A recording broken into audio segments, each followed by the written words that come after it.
Okay, now let's look at the conversation. Now he or she is saying, may I help you? This is the salesperson. May I help you? Yes, I'm looking for a pair of trousers. I'm looking for a pair of trousers. What color would you like? Black. And what size are you? And what size are you? I'm not sure. Can you measure me?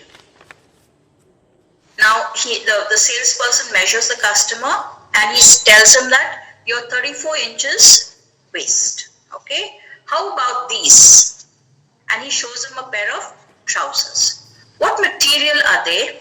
What material are they? So the salesman replies, wool. Have you got anything in cotton? Have you got anything in cotton? Yes, these. Can I try them on? Can I try them on? Of course, the fitting rooms over there. Of course, the fitting rooms over there. And he tries them on or she tries them on and they're a little long, he says. They're a little long. Have you got anything shorter? Have you got anything shorter? And then the salesperson says, these are shorter. These are shorter. Okay. So I'll read it once more. May I help you? Yes, I'm looking for a pair of trousers. What color would you like? Black. And what size are you? And what size are you? I'm not sure. Can you measure me? You're 34 inches waist. How about these? What material are these? Wool. Have you got anything in cotton? Yes, these. Can I try them on? Can I try them on? Of course, the fitting rooms over there. They're a little long. Have you got anything shorter? These are shorter. These are shorter. Can I try them on? Of course. The fitting bit over there. Can you repeat that sentence again? Of course. Of course. The fitting room is over there. Rooms. Rooms over there. They are a little long. Have you got anything shorter? These are shorter. These are shorter. Okay. Now, what material are they? No, it is are they. What material? I told you this R is not pronounced. So, what material are they? Are they? What material are they? Okay, ma'am. What size are you? And what size are you? And when I say it fast, the R becomes A. And the and becomes N. And what size are you? Can you see? Are you? Or you? And I'm saying it much faster. And what size are you? I don't even. Okay, got it. Okay. Let's go to the next one. Now this is a faulty TV that we have bought. Okay, anyone, or maybe I have bought it. All right. Now we go to the showroom and I tell them that it is not working. I tell them what is the problem in this particular TV. So it's a faulty TV. All right. Again, good afternoon. Can I help you? The salesperson. Good afternoon. Can I help you? Can I? Okay, not can I help you? Can I help you? Okay. I hope so. I bought this television here about 3 months ago, but the sound and picture quality are awful. The picture is always flickering and there's a dark line down the left side of the screen. And there's an annoying hissing sound in the background. Do you have an outside aerial? Yes, I do. Have you tried adjusting the aerial? Several times. I'll get our engineers to have a look at it. A friend of mine bought the same model here and had exactly the same problems. I want a refund. I'm afraid it isn't our policy to give refunds, sir. And then the customer says, I want to see the manager. Because he's not happy with the TV, He, by all means, he says, I want a refund. I do not want to buy a TV over here. So you take it back. It's only 3 months and the same problem is occurring. All right. I'll read it again. Good afternoon. Can I help you? I hope so. I bought this television here about 6 months ago, 3 months ago. But sound and picture quality are awful. The picture is always flickering and there's a dark line down the left hand side of the screen. There's a dark line down the left hand side of the screen. And there's an annoying hissing sound in the background. Do you have an outside aerial? Yes, I do. Have you tried adjusting the aerial? Several times. I'll get our engineers to have a look at it. A friend of mine bought the same model here and had the same problems. I want a refund. I'm afraid it isn't our policy to give refunds, sir. I want to see the manager. Got it?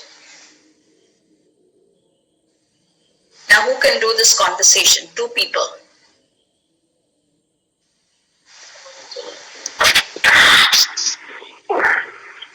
Good afternoon. Can I help you? Sorry, actually, maybe it's my issues. Some network issues are there. So let me, Everybody else can see it other than her? Now it's okay, ma'am. Can you take the next page? This one? Quality TV? Page 2. Can you see it? No, ma'am, actually, it's I think my issues. What about the others? Can you all see it?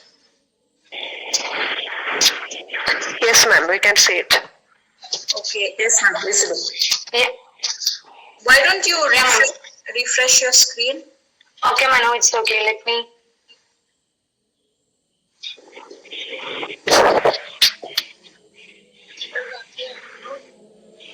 Excuse me, ma'am, it's okay now. Can I? Yeah, go ahead. Do you have an outside aerial? Yes, I do. Have you tried adjusting the aerial? Several times. I'll get our engineers to have a look at it. I'm afraid it is. Sorry. A friend of mine. No, ma'am, I can have the same issues. A friend of mine bought the same model here and okay. A friend of mine bought the same model here and had exactly the same problem. I want a refund. I'm afraid it isn't our policy to give refunds, sir. Then Quincy, I think. I want to see the manager. Right. Now, please remember, want. It is, look at my mouth, want. I make the W sound. I want to see the manager. Right? I want to see the manager. I want manager, no, manager. See here, manager. Okay, manager. All right. Now, a friend of mine bought the same model here and had exactly the same problems. I want a refund. Okay, and had. Okay, so can you see and had? Exactly. Not exactly. Exactly the same problems. Exactly, like if you remember, I told you once before, expensive. Okay, expensive, exactly the same problems. Okay, the sound and picture quality are awful, not awful, awful.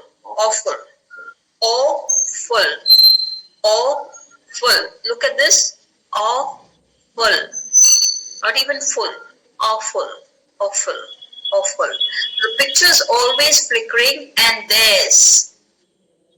There is becomes theirs. Okay, now read this again. There's a dark line down the left hand side of the screen, and and the annoying hissing sound in the background. And there's an annoying hissing sound in the background. And there's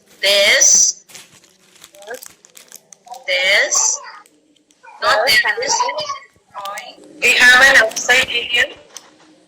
Yes, I do. Sing.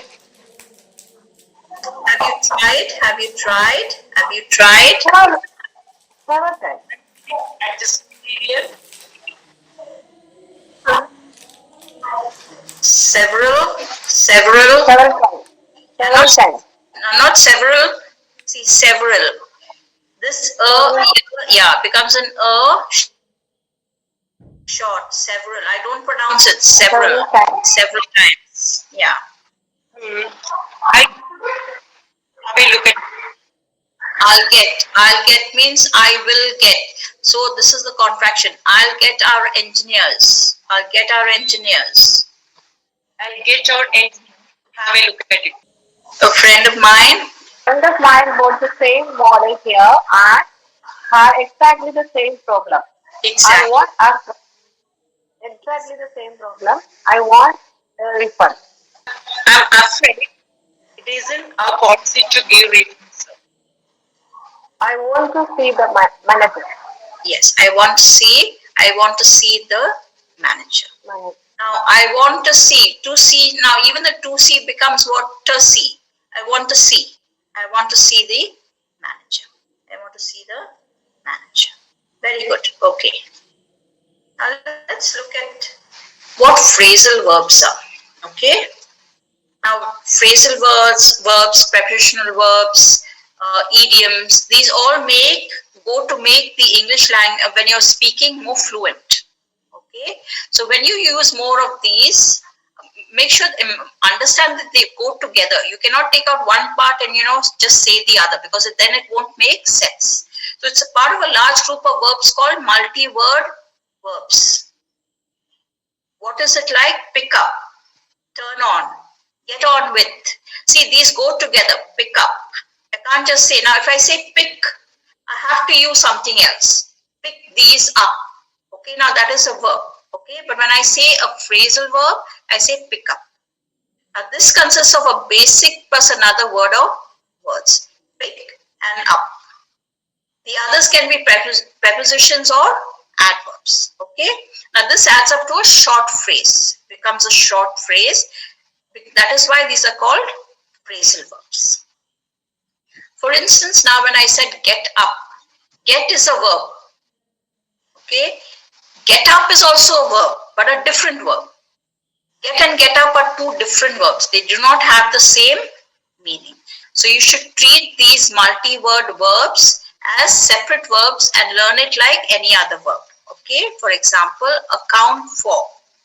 When I say account, I cannot just say account. If I'm using it in a sentence, account for, I have to use a preposition. Account for means explain something. Okay, they had to account for all the money that had gone missing. Now when I say act on, the meaning is take action because of something like information received. Act on something. Okay, the police were acting on a tip from an informer and caught the gang red-handed. Okay, they were act on something. Okay, verb and preposition, act on. That is why phrasal verb. Aim at means target. You're aiming at something. The magazine is aimed at teenagers. Aim at something. Answer back. When you reply rudely to someone in authority. Her mother was shocked when she started answering her back and refusing to help. Okay, answer back. Okay, ask for, provoke a negative reaction. You're asking for trouble. Ask for. Ask in, invite somebody into your house. John's at the door, ask him in. Ask him in. Okay, so these go together. You cannot separate it when you're using it in a particular sentence. Answer back, ask for, ask in, get up. Okay, different verbs. Now there are prepositional verbs also. These are also multi-word verbs, but made up with, like I said earlier, made up with another word or words. Okay, these are also used as phrasal verbs. They are made up of a verb, adverb, and a preposition. Okay, now these end normally with a preposition. Get on with. Okay, but they cannot be separated. They have to go together. This particular phrase has to go together, otherwise it will not make sense. Now get on with means have a friendly relationship with. He doesn't get on with his father. He doesn't get on with his father. Put up with, to tolerate something. I won't put up with your attitude. Sometimes we tell our students this. Okay, I won't put up with your attitude. Look forward to, that is anticipate with pleasure. Okay, I look forward to seeing you. I look forward to seeing you. Run out of means I've used up everything I've had, or it is exhausted. We have run out of eggs, means I don't have any eggs left. So these are phrasal verbs which go together. And the more you understand what phrasal verbs are and you start using them in your spoken English, it gets more fluent. Okay, people will be able to understand you better. Okay, now let's look at this. What is idioms? This also is a common phrase or expression where the figurative meaning is different from the literal meaning. This is only figurative. Figurative means a piece of cake. The meaning is something very easy. Okay, so I say it's a piece of cake. Now when I say break a leg means good luck if someone is about to perform. It's not a literal meaning that I'm telling you break a leg. I wouldn't want to say that to anybody. It's not literally, it's figuratively. But we use this in our spoken English. Not that literally they should break a leg.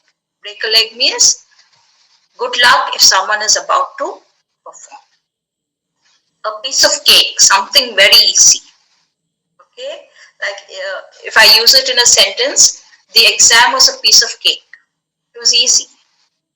Okay, under the weather means I'm not feeling too well. I'm feeling under the weather today. I've got a cold, or I'm coming down with the flu. So to not feel well, under the weather, goes together. Okay, you cannot separate one from the other. Beat around the bush, to avoid talking about something directly. To avoid talking about something directly. Now if I'm trying to tell somebody something and that person is trying to understand but you're not getting to the point, so I'll interrupt and say, don't beat around the bush, get to the point. Don't beat around the bush, get to the point. Okay, cost an arm and a leg, something that is very expensive. Okay, my Christmas dress cost me an arm and a leg. That dress was very expensive. It cost me an arm and a leg. And so I had to shell out a lot of money for that particular dress. Let the cat out of the bag. This is to reveal a secret. I tell somebody a secret, and when we are talking, inadvertently, even if she didn't mean to do it, she lets the cat out of the bag. She reveals the secret to the other person. So she let the cat out of the bag. She revealed the secret that I had told her. See eye to eye. That is to agree with somebody. Okay. We saw eye to eye on a number of issues. We saw eye to eye on a number of issues. That means I'm agreeing with somebody. See, eye to eye. Please remember, idioms, phrasal verbs, all these will go together. You cannot take out one. You cannot say, piece cake. That is something very easy. You have to say a piece of cake. Under weather, no. Under the weather. Beat around the bush. Cost an arm and a leg. Cost an arm and a leg. Let the cat out of the bag. See eye to eye. So these are phrasal verbs and idioms. The more you're able to use some of these, well and good in your spoken English. There are plenty. If you go to the net, if you go to the web, if you just ask for phrasal verbs, you will see everything from A to Z. So every day, just a little bit, learn a few and learn how to use it in a sentence. Important. Okay. Now we'll go to the next one. Now here I'm going to ask you to, choose a topic. First I'm going to show you how it's done. And then I'll give you a topic. You have 1 minute to prepare and 2 minutes to speak on it. 1 minute to prepare, 2 minutes to speak on that particular topic. Okay. Now let's look at this. Describe a time when you were ill. Describe a time when you were ill.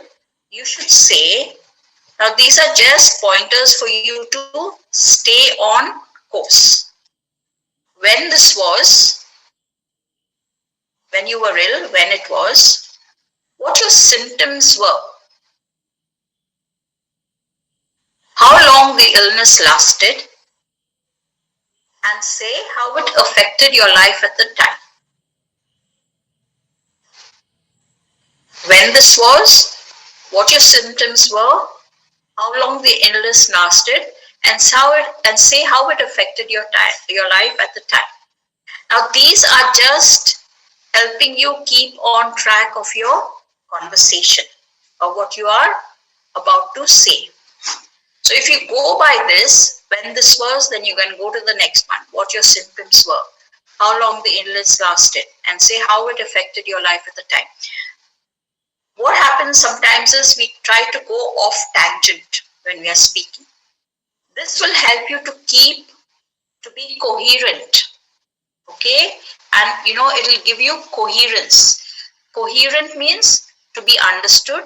Coherence means keeping it together. You say this first, when this was, then you don't jump to something else. What your symptoms were. Don't come back again to this. Make sure you go to the next point and say how it affected your life at the time. Okay. Now here what I have made in bold are all these phrasal verbs. Aches and pains. Minor pains that continue over a period of time. Catch a cold, to get a cold. A heavy cold, a very bad cold. Means you cannot talk, your throat is sore. Okay. And maybe, it's all leaking. A blocked nose. When the nose has excess fluid due to a cold. I've got a sore throat. Inflammation that causes pain when swallowing.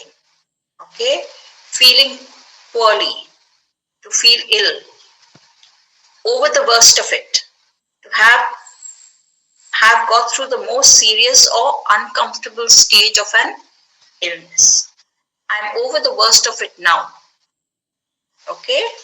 I'm at death's door. This is very informal, but when you say this, means that you are very ill indeed. You didn't know whether you were going to live or you're going to die. I'm at death's door, or I was at death's door. Okay, but I got over the worst of it. Let's see how this conversation goes on. Remember, describe a time when you were ill. So, now when I'm starting, immediately I cannot say what it is. I have to think. So I give you 1 minute to prepare. Jot down, notes or points which you can, immediately look at and you can speak on. Okay. This is a tricky one really, as I'm usually quite healthy. I've never been seriously ill Like everyone else, I sometimes get a few aches and pains or catch a cold. I can remember a few months ago I had to have some time off work with a heavy cold. I had the usual symptoms, a blocked nose, sore throat, and it lasted quite a while, about 2 weeks I think. Though I didn't have that much time off work, for a few days I remember feeling poorly, but I was over the worst of it after a few days and went back to work. I always find it better to be active when you feel ill, as it keeps your mind off your symptoms. I think my family got a little fed up with me when I'm ill though. I tend to feel sorry for myself and lie on the sofa all day as though I'm at death's door. But as I said earlier, on this occasion it was nothing serious, okay, and didn't really cause me any problems. Now can you see that I've kept it all together? When this was, I've answered this, when this was, a few months ago. What your symptoms were. I had a heavy cold. Usual symptoms, a blocked nose, sore throat. Okay. How long the illness lasted? It lasted quite a while, about 2 weeks. And how it affected your life at that time? I remember feeling very poorly. I was over the worst after a few days and went back to work. And then you say how it affect. I've always find it's better to be active when you feel ill, as it keeps your mind off your symptoms. Okay? And then you say my family gets a little fed up with me when I'm ill, because I tend to keep feeling sorry for myself and I lie down on the sofa all day as though I'm at death's door. But as I said earlier, now I'm summing up the entire conversation. See, can you say? See? But as I said earlier, I'm summing up this entire conversation. On this occasion, it was nothing serious and it didn't really cause me any problems. So you saw this entire conversation. This is just to keep you on track. When this was, what your symptoms were, this is the main question. Describe a time when you were ill. Describe a time when you were ill. When this was, what your symptoms were, how long the illness lasted, and say how it affected. Now please remember, I just want to bring to your notice, effect and affect, two different meanings. Okay? Effect will become the cause of something, but this has affected your life. How did this affect you in your life? Okay? So this is affect and effect. And these are the phrasal verbs that I use. Aches and pains, catch a cold, a heavy cold, a blocked nose, feeling poorly, over the worst of it. I'm at death's door. Can you see this? I'm at death's door. Over the worst of it. So do you think you can do something like this? Let's try. Okay? Now here there is something. Describe an item of technology you have that is very important. What you should do is say what the technology is, when you got it, and how often you use it. What the technology is, when you got it, and how often you use it. And say how different your daily life would be without it.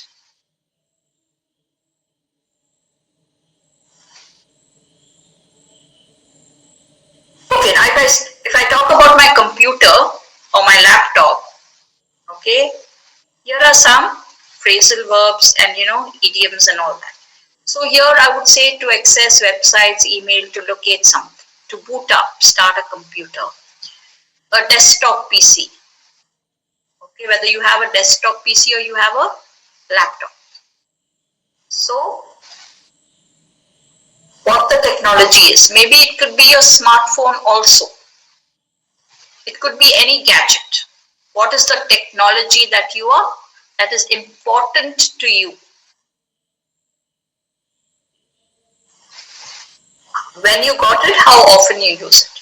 And say how different your daily life would be without it. So here there are some, phrasal words. Digital editing, a gadget, a technological tool like a mobile phone or camera.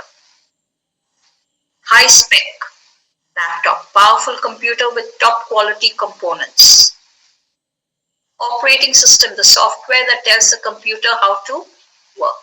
I'm sure you know all this. Send an attachment. When you're sending an email, you send a file along with that. Okay, that's an accompanying file. To surf the web. Sometimes we have to look at, go to the websites to search for some material or the other, to look at a series of websites one after the other. Okay. Sometimes I keep surfing the web, maybe YouTube, to look at different dishes that I can cook. Okay. To upgrade, to obtain a more powerful or feature-rich computer or piece of software. Can somebody take this up? This is your question. Describe an item of technology you have that is very important. What the technology is, when you got it, how often you use it, and you have to say how different your daily life would be without it. If you want, you can use some of these phrasal verbs or, phrases from here.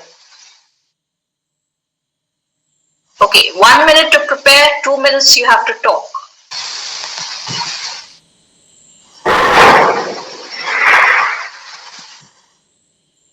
Anybody?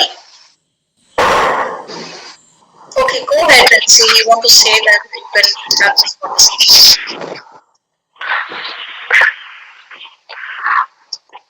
Ma'am, I would like to talk about my smartphone, which is now one of the most important technologies in my daily life.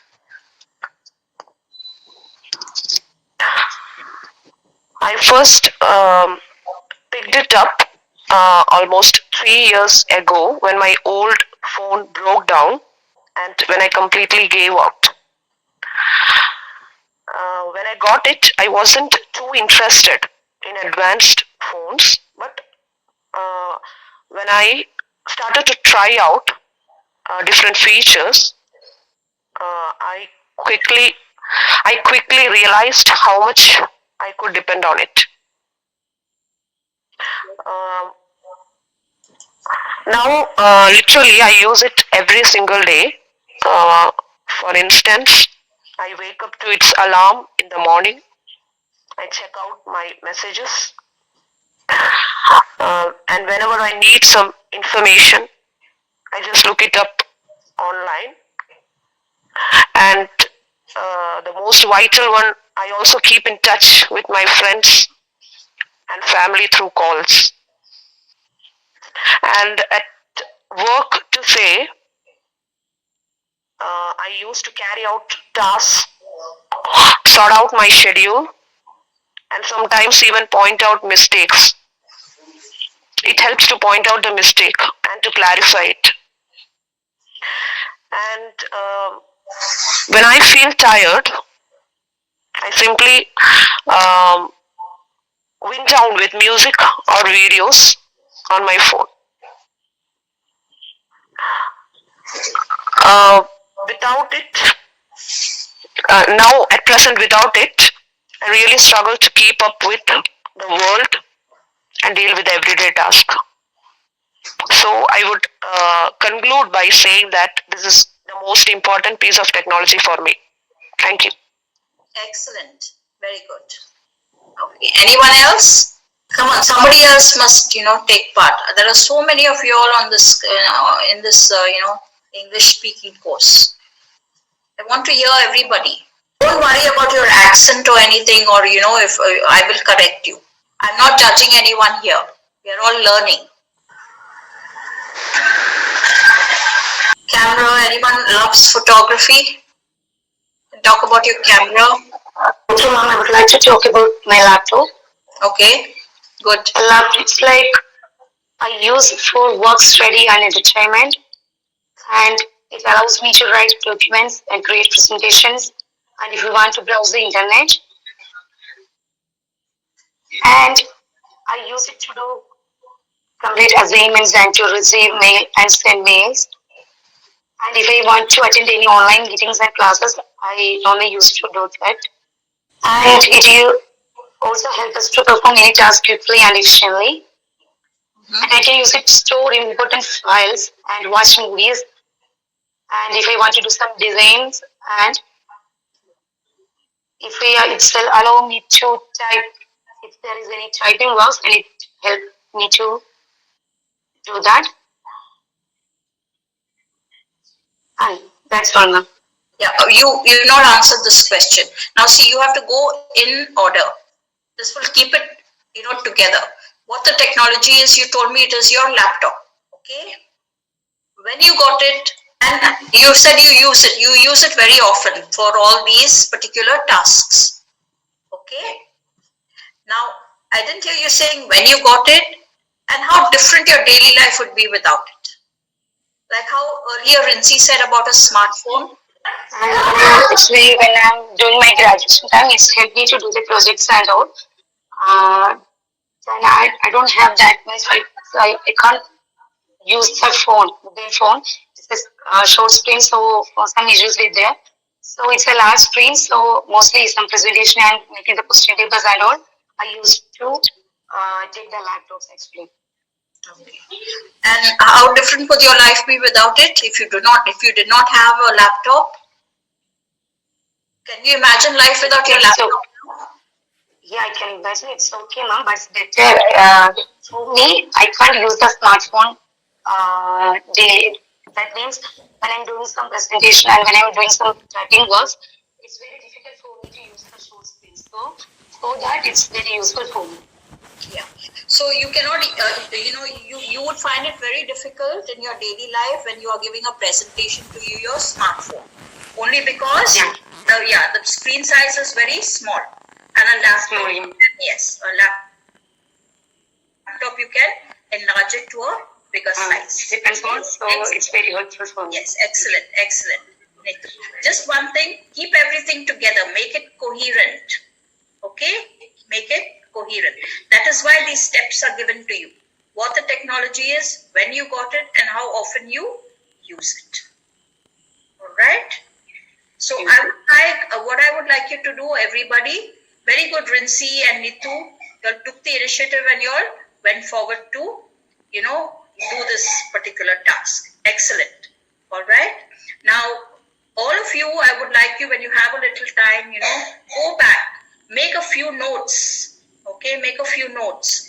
Just go only to these points. Talk about these 4 points.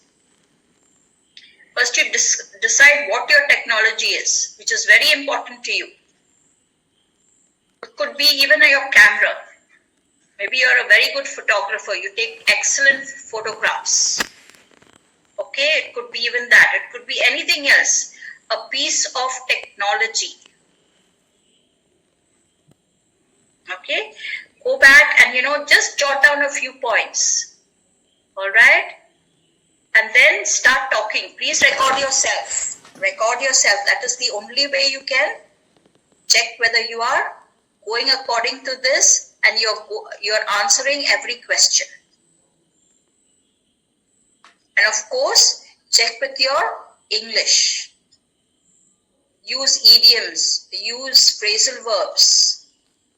Okay, and you have to use coordinating conjunctions and for that kind of thing. Okay, linking words. All that is important when you are speaking. Okay, now go back if you can, and tomorrow just take down a little bit over here for what you can do. Then here there is one more task. Describe a place you can go to learn. Where you can go to learn. What the place is, how you heard about this place, what kind of people go there,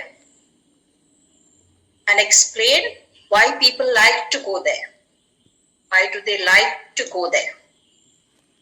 Go in order. Okay? Make sure when you're writing the task or you're doing the task for 2 minutes, try to speak for 2 minutes. Okay? So, here are some of the places. You can probably go to a library or a public university to learn, or there is another university that you can go to. Private language schools, private classes, maybe you want to take up cookery or photography, anything. Handicraft center, a learning center, that is pottery class, woodwork class, anything where you can go and learn even a simple thing as, crochet work or knitting, anything, handicraft. Or maybe you can go to learn in a museum, your local museum. Maybe you like art. So you spend a lot of time in museums and local museums where you can learn something.